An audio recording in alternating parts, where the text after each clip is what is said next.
Hello friends, welcome to my Investa. मैंने कितनी ही बार समझाया है किसी भी स्टॉक के बारे में।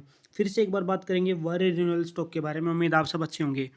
एक बहुत ही सिंपल चीज़ मैं हर बार समझाता हूँ अपने इन्वेस्टर को, जो भी मेरे सब्सक्राइबर हैं, या अगर आप नए हैं तो मेरे चैनल को सब्सक्राइब करें। वीकली टाइम फ्रेम के अकॉर्डिंग अगर हम प्राइस को देखते हैं और हमें प्राइस दिखता है कि वो मूविंग एवरेज 50 यानी कि 50 दिन के एवरेज से काफ़ी दूर है। टाइम फ्रेम वीकली होना चाहिए, ध्यान रहे दोस्तों। टाइम फ्रेम वीकली होना चाहिए, आपको देखना है प्राइस कितनी दूर है। अगर प्राइस दूर है तो सिंपली आप जीटीटी ऑर्डर लगाएंगे, जो कि 1 साल तक वैलिड रहता है और मूविंग एवरेज 50 वाला जीटीटी ऑर्डर रहेगा। ठीक है, यानी कि जब प्राइस यहाँ से दूर होगा, नहीं इन्वेस्ट करना है बिल्कुल भी। ठीक है, ट्रेड करना है वो चीज़ें अलग है। ठीक है, इन्वेस्ट करना है। ठीक है, तो आप यहाँ पे देखोगे जब प्राइस मूविंग एवरेज 50 पे आया, आपने जीटीटी ऑर्डर ये इसका रखा था 1446 रुपीज़ का। ठीक है, जीटीटी ऑर्डर यहाँ पे रखा आपने, तो आप यहाँ पे देखोगे ना, तो आप अगर प्राइस को यहाँ से प्रॉफिट को कैलकुलेट करोगे सिंपल, तो आपको दिखेगा कि अगर आप यहाँ से प्राइस प्रॉफिट को कैलकुलेट कर रहे हो तो आपको प्रॉफिट दिख रहा है 42% का रिटर्न। मैक्सिमम टाइम होता है 3 to 6 मंथ के बीच में, वीकली टाइम फ्रेम के अकॉर्डिंग। ठीक है, क्योंकि वहाँ पर हमें 10 से 12 कैंडल दिख जाते हैं, मिल जाती है। ठीक है, अब बात क्या है यहाँ पे, अगर आपने इसमें गलती से इस जगह पर इन्वेस्ट कर लिया है तो आपकी पहली एवरेजिंग यहाँ पर रहेगी।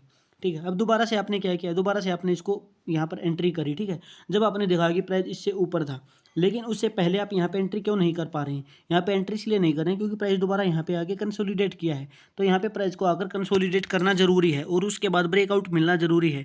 यानी कि आप देखेंगे तो आपके लिए ये रिट्रेसमेंट है। ठीक है, यानी कि ये प्राइस यहाँ से गिरा, एक ये रिट्रेसमेंट है। यानी कि अब आपको इस प्राइस को मार्क करके रखना है 1617 को। ठीक है, इस तरीके से, यानी कि ये चीज़ आपको मार्क करके रखनी है। अगर इसको अब इसने ब्रेकआउट कर दिया नीचे की तरफ, ब्रेकआउट करने के बाद आपको क्या देखना है, आपको ये वाली कैंडल्स देखनी है, क्योंकि आपको पता है ये ब्रेकआउट अब सीधा जाके इसी प्राइस पे जाके रुकेगा। ठीक है, ये प्राइस यहाँ पे आपको दिख रहा है। ठीक है ना, तो जो है 1895, अब प्राइस जो गिरावट है वो मैक्सिमम 895 तक होने की संभावना सबसे ज़्यादा हो चुकी है। ठीक है, अगर इसे नीचे की तरफ ब्रेकआउट दे और यहाँ पर आपको दिख रही है कि जो ये कैंडल है ये ड्रॉप कैंडल बन गई है। अब आप इसको डेली टाइम फ्रेम में कन्वर्ट करेंगे। डेली टाइम फ्रेम में कन्वर्ट करने के बाद आपको दिख रहा है कि जो प्राइस है उसने मूविंग एवरेज 50 को ब्रेकआउट दिया, उसके बाद 200 पर गया और उसको भी ब्रेकआउट दिया, लेकिन 300 तक नहीं पहुंचा और सस्टेन किया, तो ये हमें रिटर्न देखने को मिला। उसके बाद प्राइस दोबारा सी रेंज में आया और इस रेंज के अंदर इसने मूव किया। ठीक है, आप ये देख रहे हैं इस रेंज के अंदर प्राइस चल रहा था, मूविंग एवरेज 200 और 300 के बीच में। ठीक है, लेकिन यहाँ से इसको 300 को भी नीचे की तरफ ब्रेकआउट दिया। अब अगर संभावना है होगी ऊपर जाने की तो कैसे होगी, आपको दिख रहा है यहाँ पे बायर थोड़े एक्टिवेट हो रहे हैं।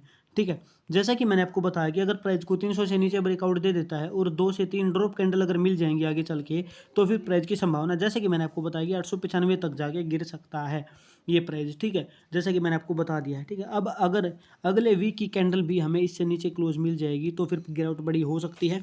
अदरवाइज यहाँ से प्राइस संभलने की चांसेस थोड़े से अभी भी बचे हैं। ठीक है, क्योंकि डेली टाइम फ्रेम के अकॉर्डिंग हमें बायर थोड़े एक्टिव होते दिख रहे हैं।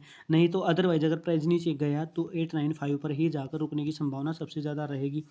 ठीक है, ये जो डिमांड जोन है इसको रिस्पेक्ट किया बार बार। ठीक है, दोबारा फिर से यहाँ पे आया, कंसोलिडेट किया, लेकिन नीचे की तरफ ब्रेकआउट देने की संभावना अब बढ़ रही है। तो मुझे उम्मीद है मेरी चीज़ आप समझ रहे हैं। डेली टाइम फ्रेम के अकॉर्डिंग इसमें आप पिवट इंडिकेटर अगर यूज़ करेंगे तो आपको अगले सपोर्ट भी दिख जाएंगे। जैसे कि मैंने आपको बताया कि S2 के बाद देखेंगे तो S3 डायरेक्ट कितनी दूर आपको दिख रहा है, 857, जो कि मैंने अभी अभी आपको एक रेंज बताई थी।